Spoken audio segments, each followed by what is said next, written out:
Oh, good. Rev it up. Surly Talk Sports coming to you live again. Back to your usual programming on your Thursday morning. Ready to rip into what has been another massive weekend of sport. Shit did last weekend have everything. This week, it doesn't take the foot off the throttle either. You got your NBA finals, your NRL Super Rugby semi-finals, the US Open and the golf. She's another lip licker, so I can't wait to chew the fat and cover all those topics and more in this week's show. Off-field chat last weekend, had a pretty mellow one to be fair. Lads went up to Mahu, the mighty coat, and got the dub in a tight tussle, 21 points to 12. Game was actually called off early because there was a bit of biff. 2 red cards to Mahu, 1 to us, and the ref decided he'd seen enough, so she was an early shower for the lads. Rolled that into a famous Warriors victory, ended up out in town to celebrate that one, as you do. Big game this week for the boys up against Dale, who have been battling a bit this year, but historically they've been a bogey side for us, but more importantly, she's a milestone game for one of the Coates greats and the legend, Blake Hall. 150th game for him for the Prems, a massive honour. Played with him for about 144 of those caps as well, and I think it'll make him the most capped back in Northcote history for the top side, so you gotta love that. Shout out to him. Then we have our club night after, so she's going to be big steams ahead. I'll be shooting off at the aftermatch, of course, to that Warriors Storm game. Can't wait to rip into that one. Another sold out fortress. She's going to be a doozy. Shout out as always to the legends at the TAB. Really appreciate their support. Headline sponsor for the pod. Get around them because they get around us. It's the home of sport and racing punting here in New Zealand. Promos, bonus backs, boosted options galore. So if you're not already a customer, download their app, head along to their website, chuck in your details, get yourself in the game. And if you are a customer and you're gambling responsibly, then hopefully she's another lucrative weekend with plenty of green ticks on bet slips. How good is punting? But like I touched on, so many boxes to tick today. So let's get into it. Kick her off, talking some rugby league. It was another eventful 7 days in the world of the NRL. Plenty of news and some big results as well. Unfortunate scenes for Tommy Flegler, one of the game's most promising young up-and-coming front rowers. Shit, was he going great guns prior to this injury, of course. Moved recently from the Broncos across to the Dolphins. Has barely laced up for them this year, and he was one of their marquee signings alongside Herbie Farnworth. But unfortunate news, looks like he's gone for the year with some nerve damage in his shoulder, and they're talking about potentially it could be the end of his career as well. And normally when you see those type of headlines, you take it with a grain of salt. I remember famously last year, people were saying Mitch Barnett might be done after that neck injury. So normally you sweep that one under the rug, but I think it was Wayne Bennett who came out and made that statement. When Uncle Wayne talks, you listen, and fingers crossed that isn't the case, because Flegler, while he's a dirty Queenslander, man, is he a pleasure to watch. Still so young, got his whole career ahead of him. It would be a bloody shame if he wasn't able to lace up the boots again. So fingers crossed he can recover from that injury. Other big news involves a Kiwi hooker in Brandon Smith, the Waiheke Wombat. Of course, missed his team's mid-season review for the Roosters. Didn't attend that meeting off the back of their performance against the Cowboys last week, and as a result, he's paying the price. I think he's been fined and he's been stood down for this week as well. Straight away, of course, headlines jump to all sorts of scenarios. What was the Cheese up to? And he does have a checkered history. So straight away you jump to the worst possible option. Was he out on the steam all night? Has he slept in? All that type of jazz. Listened to him on the Buy Round pod, and it turns out it was pretty wholesome. Went out for brunch with his mum and his girlfriend. His girlfriend's always at him that he's on his phone too much, so he left it behind. Completely forgot about the meeting. Didn't check his schedule. As a result, wasn't present. And now he is going to pay the price. So tough scenes for the Cheese. I was shocked to hear, though, lots of rumours now that the Roosters aren't that keen on how he's been performing as of late, and there could be potential for them to shop him around. I remember earlier in the year, Brandon, he had a player option in his favour, which he activated. Was surprised to hear he's on $850K a year at the Chooks. Obviously, whenever you hear these money amounts being thrown around player salaries, again, there's often a bit of GST, a bit of exaggeration added, so you'd assume he's probably around that $800K mark, but that is a shit ton of money for Brandon Smith. And I love him personally, think he's a quality footballer, heck of a personality, and someone that we want in our game. Really sums up the NRL, but at the same time, has he delivered that value to the Chooks? I don't think so. I don't think he's reached the heights that he did under Bellamy at the Storm. It's a lot of salary cap to be taken up there. So could I see the Roosters perhaps shopping him at the end of this deal?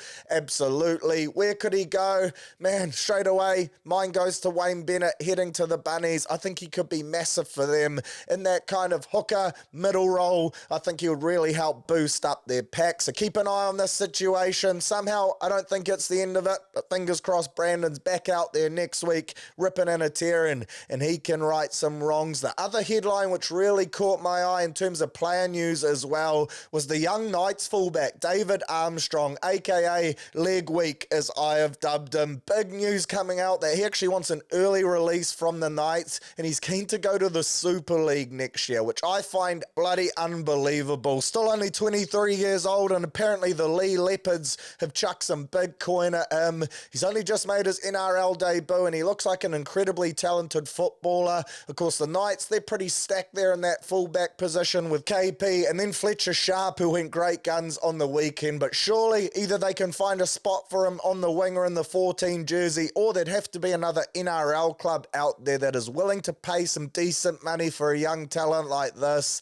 The fact he's willing to go to the Super League is pretty crazy to me. Often that's where you head at the back end of your career, or if you're a fringy, you go there for opportunities. But I think he's got opportunities in the NRL. Surely a young talent like this doesn't depart the shores and the competition already.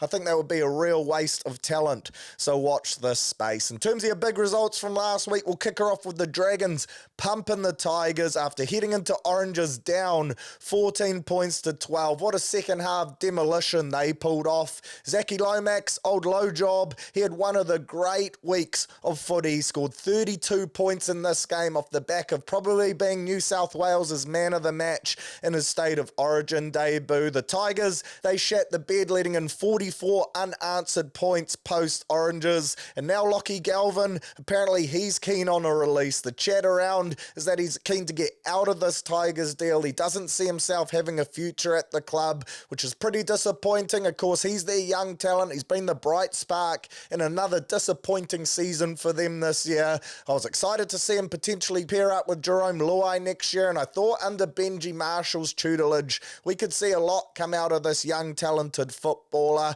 But now he obviously wants out. He can't see his future developing there. Rumours Penrith are keen. Rumours the Roosters are keen as well. So trouble in Tiger Town. Benji fresh off a holiday to Fiji. This is the last result he needed.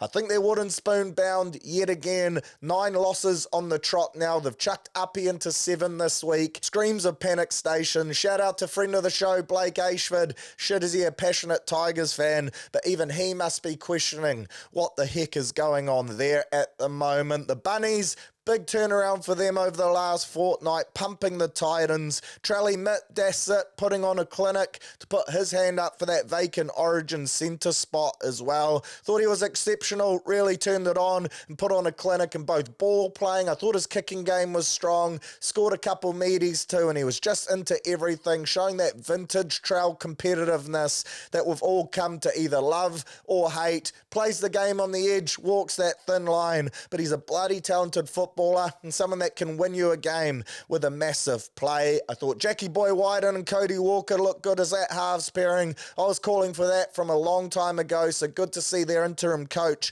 pull that string. And then Keon Kolamatangi, I thought he was really good in the 13 jersey as well, racking up over 200 metres. Could Souths be back now? A big test for them this week up against the Broncos, but all signs is pointing in a bit of a resurgence for the lads from South Sydney. Sharkies, they bet the Broncos in an upset win. The Bronx will be disappointed in their shift in this game at home. Still can't work the Sharks out. No Nico, so I thought they were done. Of course, Bronx without Walshy, but still thought they'd have too many attacking weapons off the back of a Sharks side that have been pretty disappointing over the last few weeks leading up to that one. Still, they roll into Suncorp and get the chocolates. The Cronulla roller coaster continues. Panthers, they bet Manly in what was a pretty bizarre bizarre first half, to be fair. I think there were 6 tries scored, and it was split between 2 players, with both Brian To'o and Tommy Talau, the part-time Potter, both grabbing a hat-trick. Huge scenes for Tommy. He's going great guns since making the move to Manly. A pretty underrated footballer. Got out of Tiger Town and he's really flourishing. Dating Jess Surgis as well, of course, the star centre for the New South Wales women's side. So maybe the old run it straights down the hallway at home are really starting to pay off. He bagged 4 tries in this one. Other standouts, Dane Laurie got his opportunity in the 1 jersey for the Panthers with Dylan Edwards, the ghost. Another late scratching, 343 run metres for him and 9 tackle breaks. That is some shift. And then Brian To'o, 3 tries, 261 metres, 13 tackle breaks. That is insane from Bizza. Backing up from Origin as well. A bloody good knock. Then on your Monday night, we had the Dogs beating the Eels in a bloody entertaining game. This Dogs team, for me, they're a good watch. Always turn it on. 45,000 in the stands. Seemed like majority of Bulldogs fans too at CommBank Stadium. I thought Stephen Crichton was exceptional. What a player he is. Origin, he was outstanding. Then backed it up again on King's birthday and put on a clinic. I don't think there's been a bigger signing this year in terms of impact on a club. Was pretty shocked when he walked in and was made captain straight away, but clearly you can see Seraldo knows him well, spent time together at Penrith, and the impact he's had on the Doggies this year has truly been remarkable. A big win for them, despite losing 3 or 4 players during the game, including Joshy Curran, who exited on the Medicab with a pretty nasty looking head knock. Flicked him a message after the game, said he's doing all right, so that is great to hear. And shout out to Jacob Preston as well.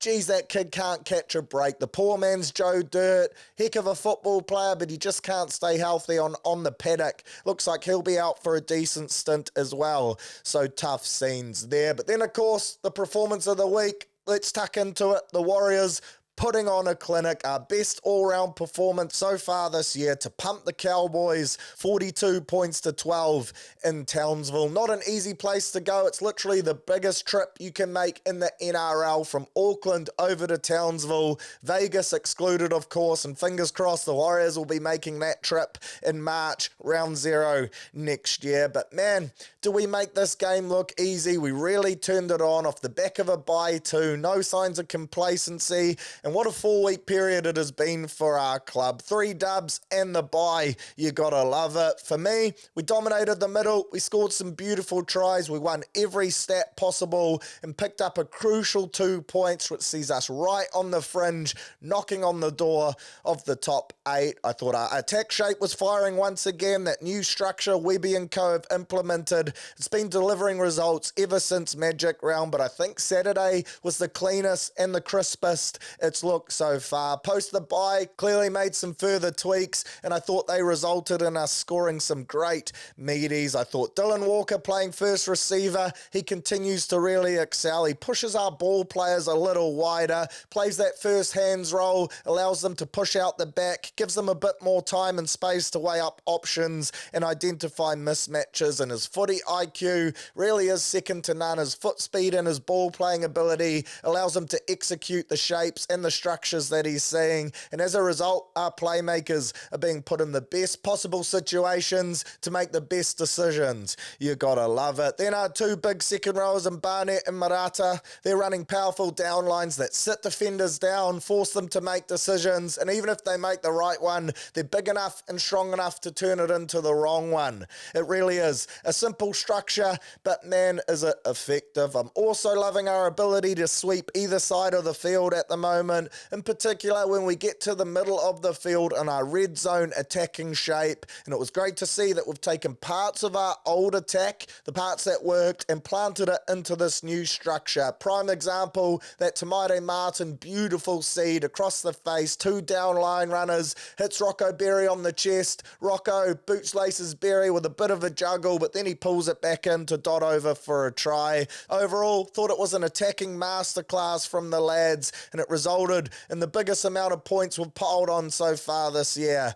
Really was a pleasure on the eyeballs. Then on defense, loved what I saw from that aspect of the game as well. The Cowboys, they have weapons and strike all across the paddock. The week before, they beat a Roosters side as well, down troops. They were missing Robson and Tuolangi in this one, but they still had plenty of threats in that side to trouble teams defensively. But I thought we backed our systems, we stuck to our structures, used our aggression and line speed, and executed the game plan perfectly. Only 23 missed or ineffective tackles. When you compare that to the Cowboys, 42 in total, you're always going to win the contest if you can come out on the right side of the ledger. The fact we almost halved them in that area of the game, extremely pleasing too. I thought Murata really set the tone here defensively. A bad day to be a ribcage when you come up against him. The bloke doesn't miss, and he was just rattling Cowboys rigs in a major way. Geeing the boys up. Shit, is he physical. What a weapon to have on our second row. And I thought the lads really followed him into battle, setting the tone. Gotta love that. In terms of your standouts for me, let's start with Tamaiti, and he's actually our better bear best performer of the week this week. What a month of football he's had, and he turned it on again in this one. 4 try assists, 3 line break assists, 436 kick meters, and a forced dropout. He threw some beautiful passes that led up to meaties, executed the game plan perfectly, and he just looks so confident and comfortable at the moment. Every option he takes appears to be the right one. Some beautiful cutout balls, one resulting in Dell's try as well. Really excited to see his combo with SJ kick back into gear this week, and I'll touch more on that soon because I think a lot of people on social media are getting carried away. But congrats to T, another clinic from him, a masterclass in the 7 jersey, and shit is he playing good code. Then I thought, also sticking with the backs, Chance Nickel Klokstad, 10 out of 10 again from him. He has to be right up there with the best fullbacks in the game and one of the best humans in the game as well. 256 run meters, 85 PCMs. Love that. 3 tackle breaks, 2 line breaks, and of course, 2 tries. What a weapon. That try off the back of Dallin's back. That's just a perfect example of never giving up. Dallin with some insane skills to keep the play alive while not touching the dead ball line, something only Dell can pull off. And then as always, Mr. Reliable there to secure the goods and dot it down. I think he's got the second highest average run meters in the comp. He's only about 0.4 behind Dylan Edwards as well, who's someone that gets so many accolades across the ditch week in and week out. Chance flies a bit under the radar, but his value to this team is almost immeasurable, and it was another great knock from him. Then in the forward pack, I thought AFB, absolute monster. Back from the week off for breaking team protocol. Then he had the bye as well, so he's had 2 weeks to simmer and get himself fired up for this performance. And shit did he look hungry to make amends, putting to bed any chat that he wants out. And I told you last week that he doesn't. I warned you that a shift like this was on the horizon. 214 run meters off the back of 20 carries, 107 post contact. That's more than some forwards rack up in total meter throughout a game, throughout 80 minutes. Pretty wild. He also had a line break, 6 tackle breaks, 22 tackles for 0 missed, a try of course, and he still owns the coldest celebration in the game. The dude just makes it look so easy. He's the best prop in the game for me at the moment, by a fair margin too, backing up that Dalian prop of the year season last year. That try he scored, it really was too easy for him. Too big, too strong, just wanted it more than the Cowboys defenders did. A massive shift from AFB. Great to have him back in the 8 jersey, running amok and really setting the tone through the middle. I thought Walks was great. Love that late shift from Webby, moving him into the starting lineup. Tohu to the Rimu, and I thought both of them played their roles perfectly. I was really surprised to see the amount of impact the Mount Smart mummy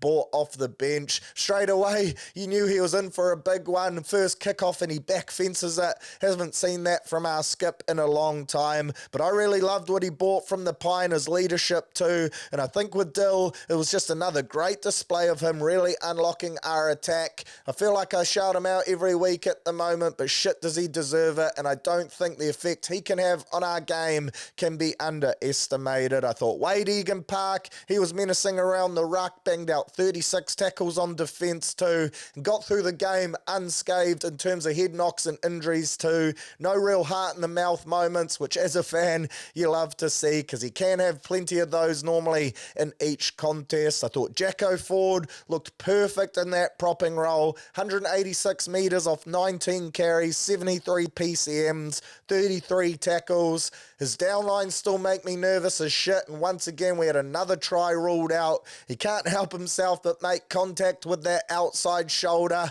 Dell's try scrubbed out as a result. I do think he's getting a little better, but that's still obviously a part of his game that he really needs to refine. Shifting him into the middle, we'll probably see that occur less frequently, but hopefully Webby and the coaching staff are still working with him on it, talking him through, because I would hate for that to cost us on the game's biggest stage. When push comes down to shove, we can't afford to have tries being scratched out. And then I thought Mitchie Barnett and Marata, both of them, shouted them out before, but our second rowers, they were second to none. And surely Madge, he has to put Barney in the mixer for game 2 of Origin. 28 tackles, 0 missed, 150 run metres and a try. Help yourself, chuck him in the sky blue, he won't let you down. The other big talking point for me from this game has to be the world's softest sin binning, and I was shocked when I saw this go down. Thought I'd had a few too many better beers, but it turns out I wasn't seeing things. Now, Chatty Townsend, he was being a pest all game, especially in that second half. He really ramped it up, and you could tell he was frustrated as shit.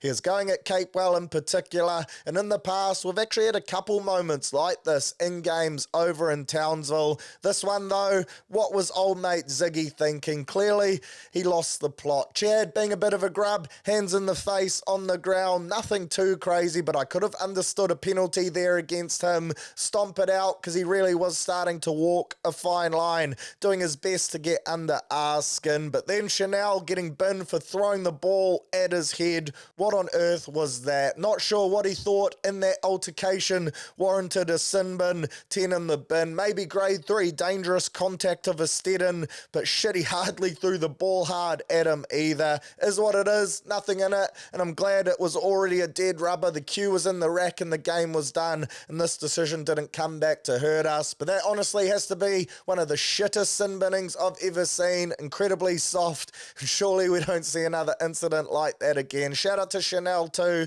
because I think Chad deserved to wear that Steadin across his noggin. He was being a real loser. But overall, a really crisp performance from the lads. A 13+ win.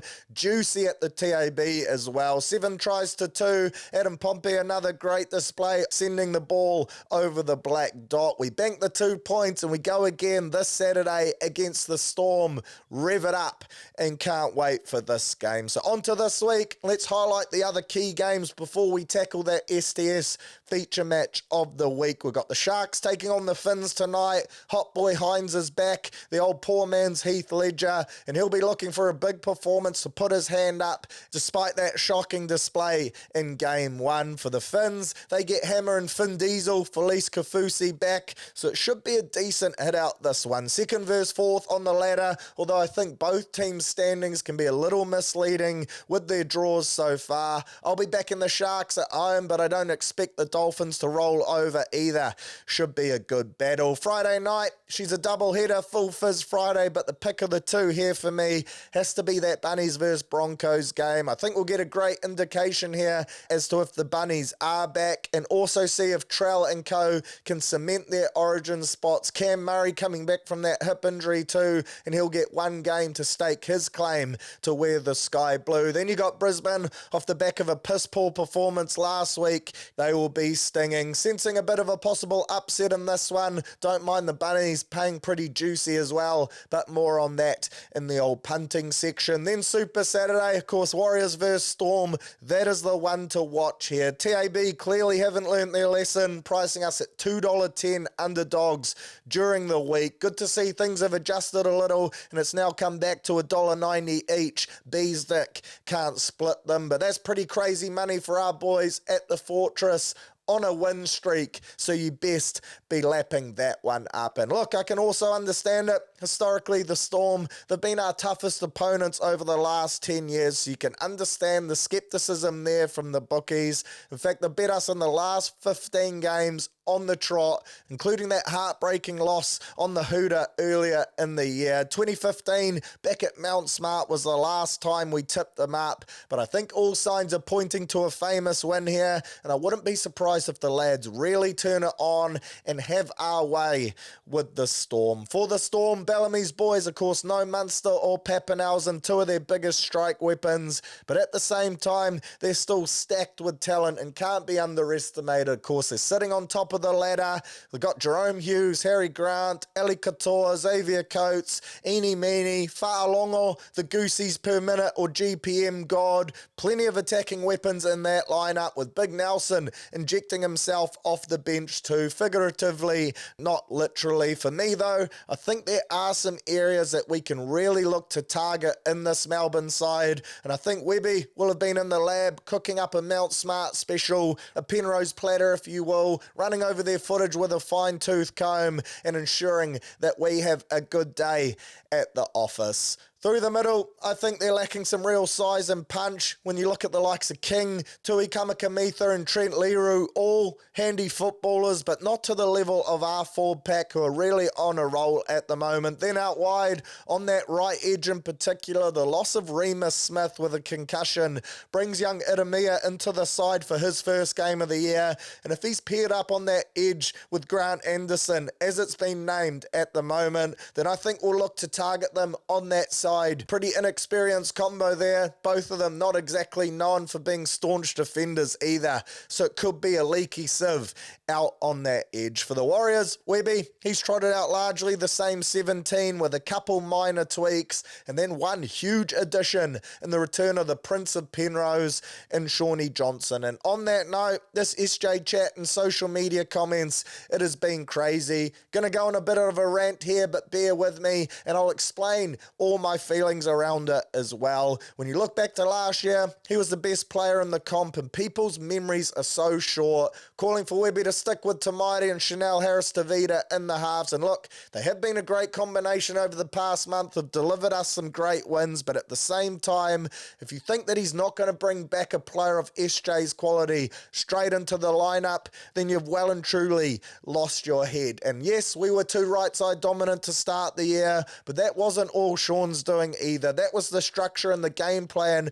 that we'd implemented off the back of success last year. Were we executing that shape to the best of our ability? No, we weren't. Was that all SJ's fault? No, it wasn't. Teams have worked us out. They knew the attacking shapes and structures we were going to throw at them, but now we have a whole new game plan that allows us to execute a more balanced attacking shape. Add to that, he was playing through a pretty gnarly injury at the start of the year, was battling through that Achilles, then he suffered that pec tear as a result of the chicken wing. I think the Prince is going to carve it up this weekend. The stage is set, and I think you'll find post-game when the Warriors chuck up the score after a famous win, those same people that were doubting him will be sucking him off again, and I think we'll see the benefits of having both T and SJ out there. Two elite ball players, picking their moments, sharing the responsibilities, bit more of a balanced workload, particularly in the red zone, and the confidence boost that SJ will bring to this team. Just having him in the lineup,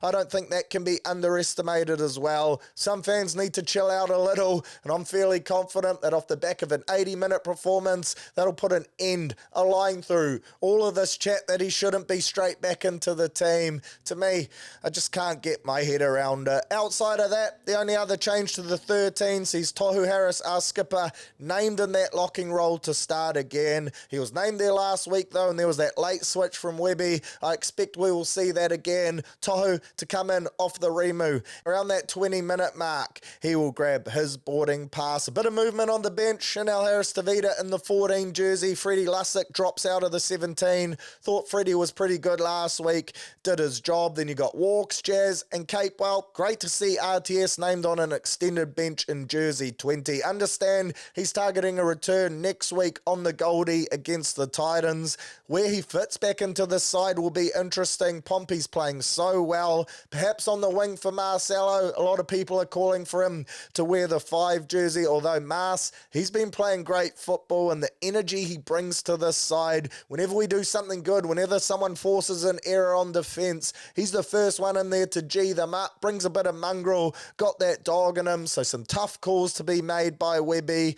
I do love this lineup though. We're finally inching closer to getting our best 17 healthy and back out on the paddock all at once, and long may it continue. So a huge challenge for us, taking on the table-topping Storm side at home in front of a packed fortress. But at the same time, I think if we implement our game plan, bring that same defensive mindset, pressure Hughes as their dominant playmaker, and really roll our sleeves up through the middle, I think we'll have too many weapons in the duffel, and I think a potential 13-plusser could be on the cards here. The lads are so confident, loving life and each other's company at the moment, and I think this will result in one of our biggest wins so far. Then Super Sunday to round us out, we've got Manly versus the Dragons. This one could be interesting. Dragons punching well above their weight, sitting in 9th at the moment, off the back of that big win. And then you got the Knights versus the Panthers to finish up round 15. Can't see Penrith struggling in this one. Think it could be a bit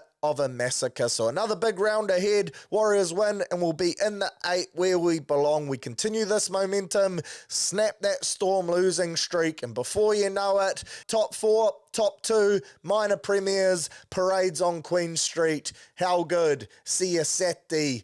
Get up the mighty Wars. Super Rugby and she's semi-finals time. The cream has risen to the top and it's set the stage for 2 great games. Before we get into that though, let's cover off the big news and of course the results from last week's quarterfinals as well. Unfortunately, she's tough scenes for Blues fans with our skipper and lock Paddy Tuipulotu ruled out for around 8 to 10-ish weeks in what is a big blow, not just for the Blues but for the All Blacks as well. He's been playing so well this year. Truly do think it's been his best form of his career so far. He's been a true enforcer, a great leader. He's been setting the tone physically for this new look, kind of tough as shit Blues pack that backs down to no one. And this is a massive loss. Really sucks to see it happen. Again, another bloke who just can't catch a break when it comes to injuries. And it brings up an interesting point as well for the All Blacks now. If you chuck your selector's hat on, what happens for them in the locking department too? Of course, no Retallick, no Whitelock. Scotty Barrett, he's a lock in the locking role, but it does present now huge opportunities for a couple other guys. Tupou Vaa'i, you'll have to think he walks in and starts and really has a great chance to lock down that starting role. Then it also brings opportunities for a couple bolters, a couple fringies that previously wouldn't have been in All Black calculations at all. I'm talking your likes of your Sangsters, your Derrys, guys like that. For me personally, I'll be looking at maybe having a Samipeni Finau as someone who can cover lock at a pinch and picking another loose forward. I think the quality in the loose forward stocks is a lot bigger than the depth that we have in the locking department. I've no doubts Finau, he's big enough, physical enough to pack down in the second row. So then I think you have him as that 6 who can cover lock, and then you can pick the likes of a Braden Yorsey, a Peter Luckeye, 2 guys who've really put their hands up and shown they deserve a chance to wear black, where previously there might not have been enough room in the squad to fit one of them in. Interested to see how Razor plays it out. For me personally, that's where I'd be going, and fingers crossed he's thinking along the same lines, because I'd love to see either of those 2 get an opportunity in test match footy. Then also another big blow for the Blues, Akira Ioane announcing that he is off at the end of this season to go and apply his trade in Japan, chasing the lucrative yen after being at the Blues for 10 odd years. Interested to find out as well, he was actually born in Japan and he can qualify to play for them at the end of 2025, which is pretty crazy. We could see him trotting around for the Brave Blossoms at the next World Cup. I think he's been great this year, really put his hand up, showing that despite the disappointment of missing out of World Cup selection from last year, he's still got plenty to offer. Quality footballer, physical, aggressive, and fingers crossed he can put in some great performances over the next couple weeks and leave New Zealand Rugby as a Super Rugby champion. I think that would be only fitting given the service he has given to the Blues franchise. In terms of your quarterfinals, called it last week. I thought the home sides were going to be too dominant, that top four. Thought there was a clear drop-off between them and the rest of the competition. Threw out a 13-plus multi for all those teams, paying $4.88. Hope you tucked into that one because she was 4 green ticks. The first one, Chiefs demolished the Reds, and you could tell right from the opening whistle that this Chiefs side, they were rocking up with a different mindset. Defensively, they dominated, really set the tone, aggressive, some big shots being thrown on, put the game to bed early doors, scoring some great tries, plenty of razzle-dazzle, and a nice luxury. They were able to rest Shooter for that second half as well, but a massive statement win for the Chiefs, who look like they're finally starting to peak at the back end of the season, bring some of that form that many had predicted they would start the year with, and that semi-final this weekend up against the Canes is going to be unreal stuff. Speaking of the Canes, they put the final knife in the Rebels' coffin, the end of them as a franchise and the end of their season as well, and what was their most successful season of footy too, so quite ironic that that comes at the end. I thought Asafo Armour was huge, shit him out on the wing as a cheat code. The bloke is just so strong, so powerful. Imagine being a winger having to tackle him. No thank you. Braden Yorser, he was exceptional as well, really staking his claim for All Black selection. The Canes juggernaut just continues to march on. A bit of an interesting first 40, but then in the end, their quality and class just shone through. Interesting now, Rebels gone. Next year, she's going to be an 11-team competition. Where to for Super Rugby? For me, the playoffs has to go to 6 teams. You can't have 8 teams make it in an 11-team comp. That does not make sense at all. Then in 2026, do you look to open it back up, bring back the Sunwolves or the Jaguares, a team like that? You need even numbers. You can't have sides having buys every week right from the outset. So fingers crossed the powers that be at Super Rugby are cooking up something special. Couple different options and routes they could go down. But I do think the Rebels need to be replaced with another team. Either that or you boot out another Aussie side, take them back to 3, stack them with all the talent they have to offer and make them a little more competitive. In terms of your semi-finals, your games this week, Blues kick us off tomorrow night in what should be a big game up against the Brumbies. People are starting to write the Brumbies off. Of course, the Blues, 6 weeks ago now, absolutely put them to the sword, 46 points to 7 at the Garden of Eden, which is where this game will be played. But at the same time, finals footy, I wouldn't underestimate anyone, and this Brums team is coming in hot off the back of 5 straight wins. I certainly don't think they're going to roll over, and I do think they'll make the Blues work hard for this one. At the same time, I think the Auckland-based side will have too much in the duffel bag, but I expect this to be reasonably tight. Blues 1-12 is where I'm leaning at the moment. Interested to see as well how this Blues pack reacts. Losing Paddy T, can they keep that same level of intensity? Dalton Papali'i playing some great code, assuming he'll be wearing the captain's armband. Recording this before team naming Wednesday Arvo. But can he take his game to another level, pick up that leadership role yet again? Going to be an interesting watch. And then on your Saturday Arvo, 4:30 kickoff. Love this for Super Rugby, and is interested to hear as well. The Canes CEO came out and conceded that they've moved this game to an earlier kickoff in order to avoid a clash with that Warriors Storm game. Their 7:30 kickoffs, the run-of-the-mill, that would have been a horrible time slot for them, and they know that they would have lost eyeballs to the Wars. Boy, if that isn't a sign and an indication of how much the times have changed as of late. In years gone by, rugby wouldn't have worried about the Warriors at all. So it just goes to show the rise of rugby league and the rise of the Warriors in our beautiful nation. But this game is set to be a bums on seats clash. I love that it's Arvo footy. Fingers crossed the sun's out down in the cake tin and we get dished up great conditions that will allow this game to live up to all the hype. 3 weeks ago, only 3 points separated these two teams, and the Canes got the win off the back of a pretty questionable penalty decision right at the death. So hopefully it's not a finishing like that and this game doesn't get decided by the referees or the powers that be. Chiefs peaking Canes, best team in the comp this year. A few players under injury clouds though. Some massive matchups all across the park. I can't wait for this one. Again, recording before teams are named, but plenty of chat. Xavier Numia, Ruben Love, they are 50-50. If they are in, I think advantage does go to the home side, but at the same time, if they're ruled out, I think the pendulum flips fully, and I'll be well aboard the Chiefs. Mana, Taukiaho versus Almoa, potential All Blacks bench spot up for grabs between those two. Finau, Jacobson and Wallace Atiti up against Braden Yosef, Peter Lakai and Devin Flanders. No doubt Razor will be watching the battle of the loose forward trios bloody closely. TJ versus Cortez Ratama, Master versus Apprentice. If Cortez puts on a clinic, could he push to get that third All Blacks halfback jersey? D-Mac, best 10 in the competition. He staked his claim to replace Richie Moe in black, but Brett Cameron,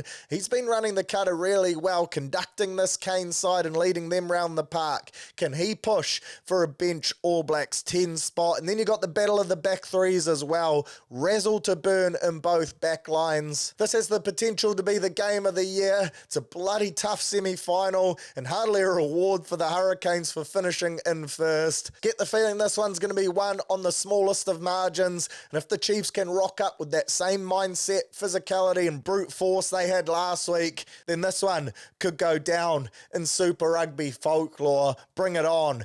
Can't wait for that one. Before we move on from your Super Rugby as well, mentioned last week I was going to run my Surly Super Rugby Awards. Well, this week I've got my nominees for it, and I wanted to flip it back on you, the audience. Get you to vote on who you think should win each of these awards. So I've got my nominations. I'll chuck them up for you in each category. Flick me a message with who you think should win each. I'll tally them up and then present the winner next week before the Super Rugby final. For your MVPs, I've nominated 4 that I think have stood out above the bunch. I got D-Mac, Super Rugby highest point scorer, been running the cutter so well for the Chiefs. When he's not in the mixer, I think they're a completely different side, and he's been right up there with the best players in the comp. Then I've got Hoskins Satutu, 11 tries, second highest try scorer in the competition as well. Think he's gone to another level off the back of a tough year last year. His physicality, his skill set, he's been outstanding for the Blues in the 8 jersey and certainly deserves his nomination. Then from the south, I've got Sevu Reece, 12 tries, leading try scorer. His return from an ACL injury has been one of the best I have seen from a player suffering such a significant blow. He's been a beast and was probably the only Crusaders player that consistently showed up week in and week out and put his best foot forward. And then from the Canes, really struggled to identify just one standout, because for me, there's been a handful of guys that have really put their hand up, and that's been their strength this year, is how good their squad has been as a whole. But I've nominated Asafo Aumua here. Of course, he's missed a few weeks with injury, but every time he's laced up, he's been a real weapon. He's a blockbusting ball runner. His leadership levels have gone up a real notch this year. He's been really strong at set piece time. I think his line-out throwing, which in previous years has been a bit of a weak point for his, has been great. And I think the Canes are at another level when he is in the 2 jersey. Such a weapon, a wrecking ball. Shout out to Miley Cyrus. So I've chucked Asafo in there. So my MVP nominations, D-Mac, Hoskins, Sevu,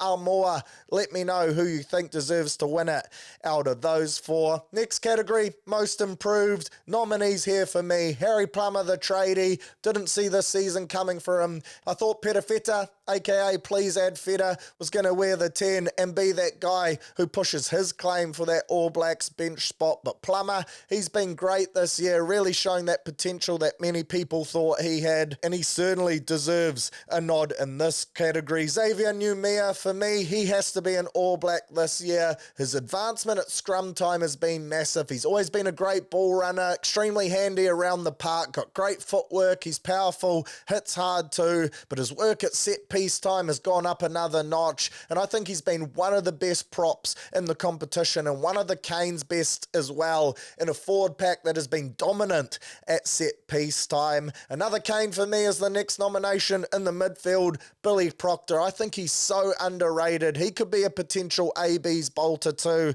and I think he's been massive outside Geordie this year. And then my final nomination for most improved, Lotu Anisi from Moana Pacifica. Thought he's been outstanding outstanding in a side that has so often been dominated in a forward pack that often went backwards too. His ball running, breaks tackles for fun, got a great skill set on him, strong defensively too. And I think Lotu is a player that wouldn't look out of place in all of these other Super Rugby franchises throughout New Zealand. And if I was the Landers, I'd be looking to chuck big money at him once he's off contract. Not sure if he would want to go down there, but certainly someone that I think has put his hand up for bigger opportunities. So my most improved nominees: Plummer, Numia, Billy Proctor, Lotu Anisi. And then finally, your breakout player of the year. Got 3 of these, and for me, in order to fit this category, you've got to have been in a Super Rugby system before, but this year, you've become a household name, one of the first names you dot down on your starting 15 this year. So for me,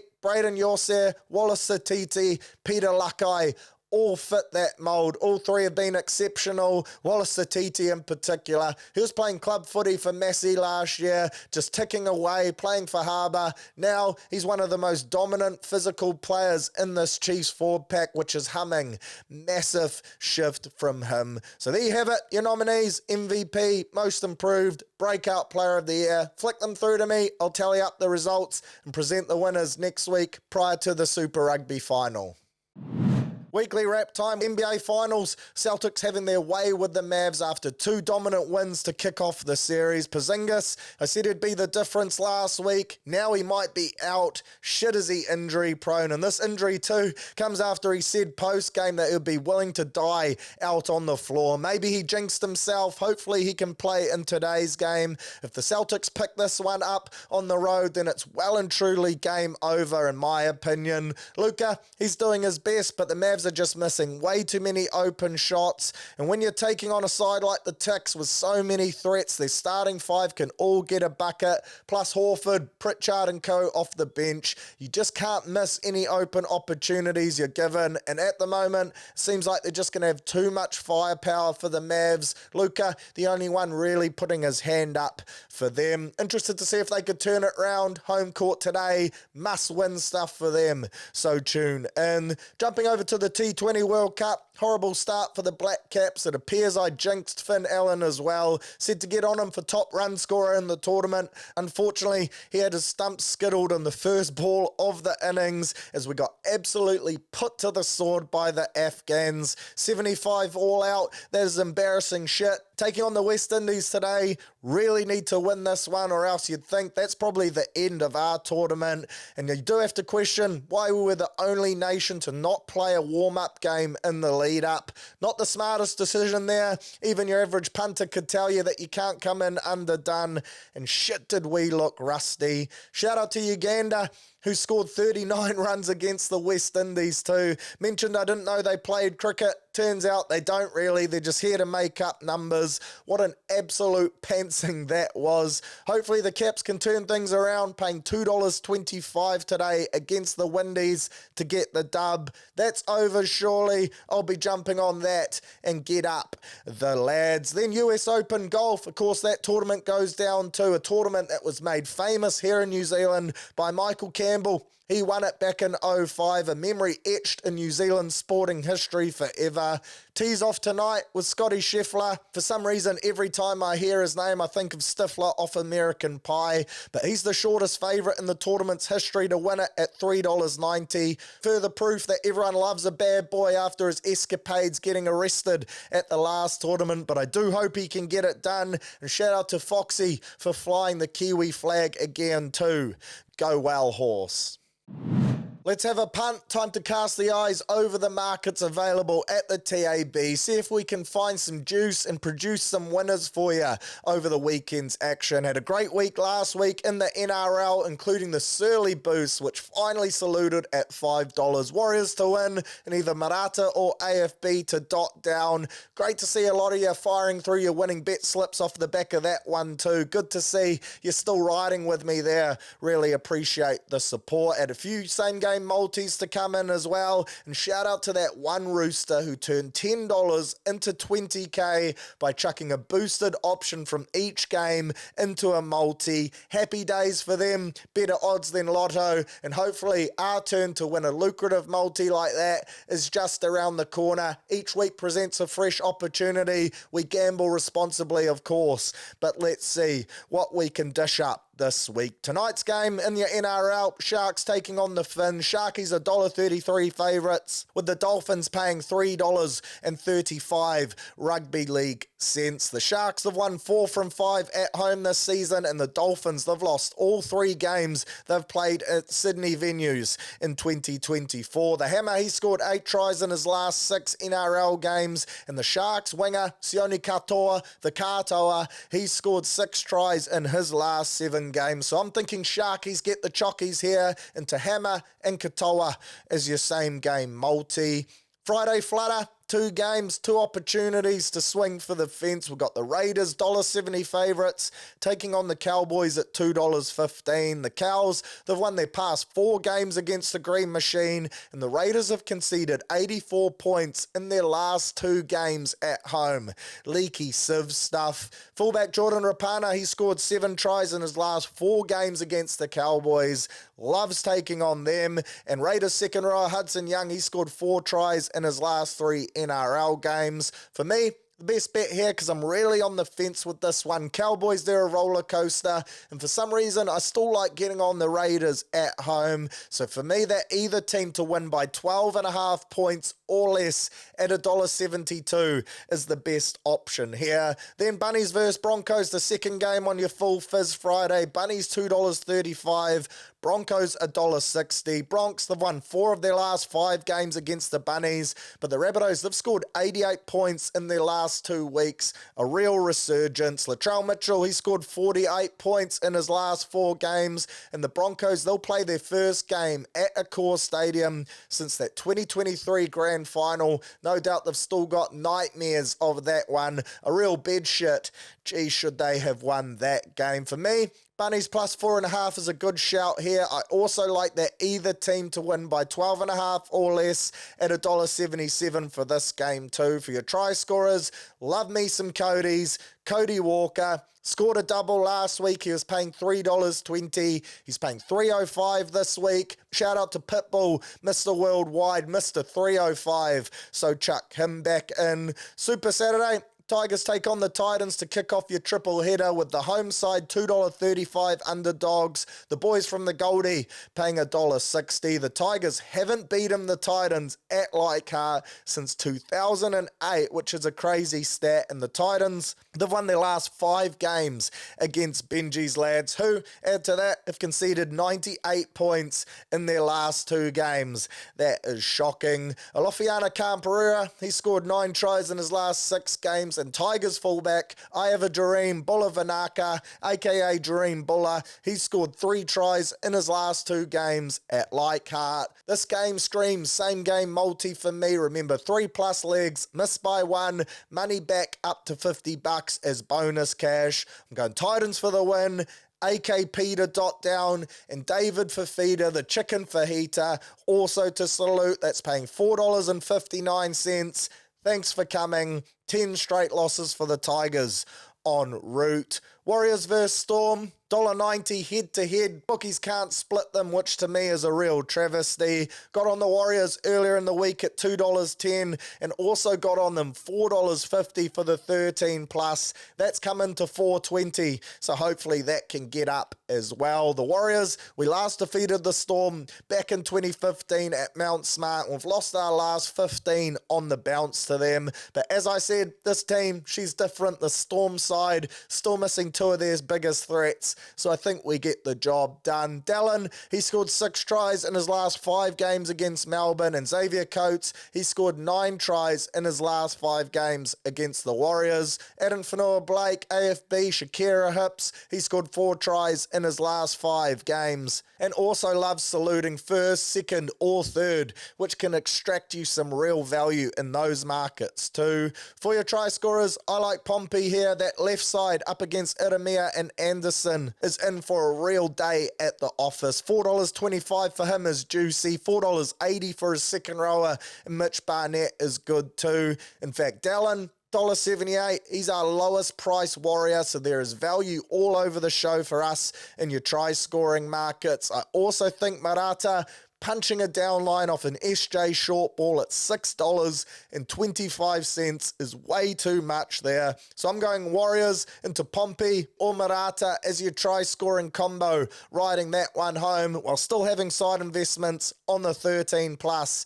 Hopefully that feeling I've got in my loins comes through. Then your final game for your Saturday, Para up against the Chooks. Eels $2.65, outsiders at home. Roosters $1.48 favourites. The Roosters, they've won 4 of their last 5 against the Eels. Tedesco, he scored 6 tries in 6 games at Combank. And for the Eels, King Gutho, he scored a try in his last 3 games against the Chooks. So I like the Roosters to win here. Slips Tedesco, the human equator as I've dubbed him, because we see his ass crack that much. Multi those together, right at home, should pay well. Sunday roast, 2 games of footy to round out your weekend. You're probably a bit bounced out on the couch, a little dusty after a big night on the Better Bears, the Darren Frothiers, the Scooey Moi Mois, the Simon Kennerings. 2 games, gotta love that. First one, Manly versus the Dragons. Manly $1.50 favourites at home. Dragons $2.60. Manly winger Tommy Talau, he scored 9 tries in his last 6 games. The part-time Potter,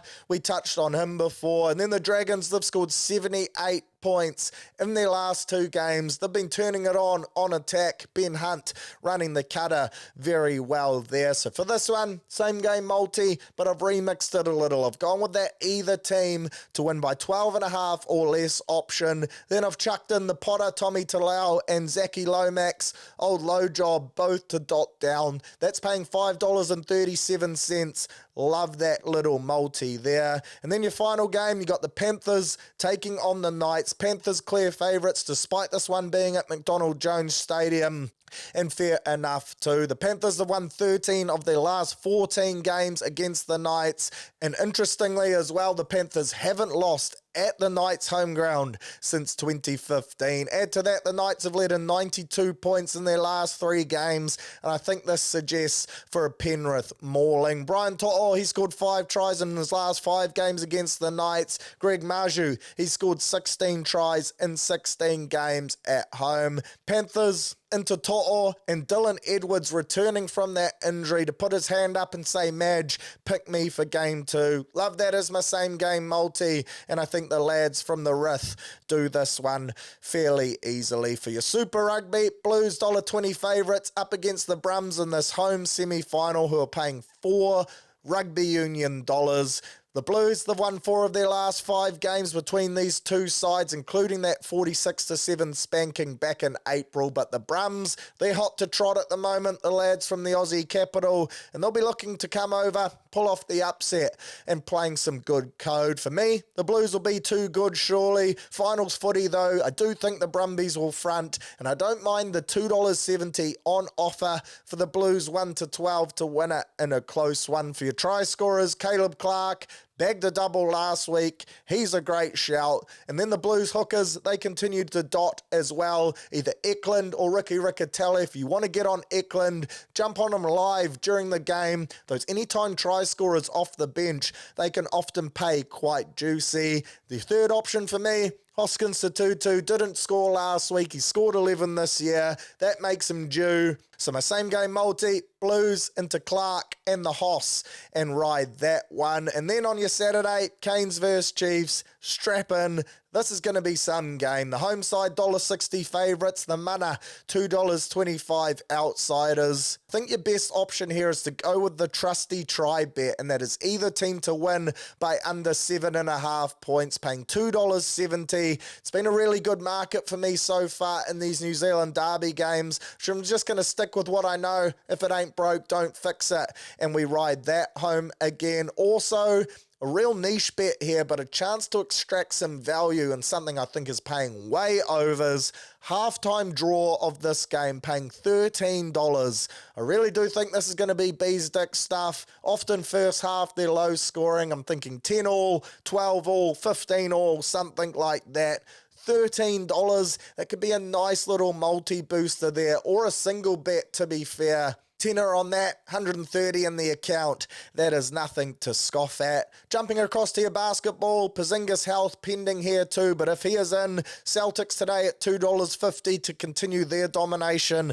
I think that's a good bet. If he is out though, my ideas swings the other way, and I don't mind Dallas, so keep an eye out for the rosters. I don't mind the boosted option here either, and that is Luka to get a triple-double, Tatum to get a double-double paying $6.50. Luka had that triple-double in the last game. Tatum also had the double-double, so if this was a game 2 option, it would have paid out $6.50. That's some pretty big money. If Porzingis is out as well, then there's rebounds to be had, and I back Tatum to scoff those up. So something to have a little flutter on there. Love riding home a boosted option in your NBA. Black Caps, get on them today. Underdogs, get up the lads. Don't need to explain myself there. Just a pure Patriot bet. In terms of your bet of the week, I'm 12 from 15 on these now. Had the Warriors head-to-head last week at $2.20. That was the easiest money we'll ever make, and what a strike rate we're having in these bets this year. This week, if it ain't broke, don't fix it. You all know I'm a huge advocate of that motto. Warriors snap the streak at $1.90 head-to-head. Jump on board. And then for your Magic multi, strap yourself in here, ladies and gentlemen. This is going to be the big swings of all swings. Warriors 13 plus, Chiefs 1 to 12, Black Caps get up, the old underdog triple header, 3 legs, $32.13. If that's not worth a cheeky tenner, then I'm not here. And if that one comes off, see you in Danny Doolan's, because the Bears will well and truly be on me. Right, so that's us for another episode of STS. She was a bit of a David Longy, but we managed to punch it all out. Shout out to the TAB as well for getting around the pod, and shout out to Better Bear too. Remember, she's carb-free, only 87 calories. She's a great option if you're conscious of the gut. You want to enjoy a few cold ones on the weekend, but you don't want the bloating or the high carbs that come with your usual brews. Head along to your local bottle shop, grab yourself a box of Better Bear. You won't regret it. So get amongst them. Shout out to the Cope, shout out to the Warriors, get up the Blues, get up the Chiefs, get up the Black Caps as well. So much sport to cast the eye over, so I hope you have a great one, and I'll catch you back here same time, same place next week to break it all down, dissect the biggest talking points. How good?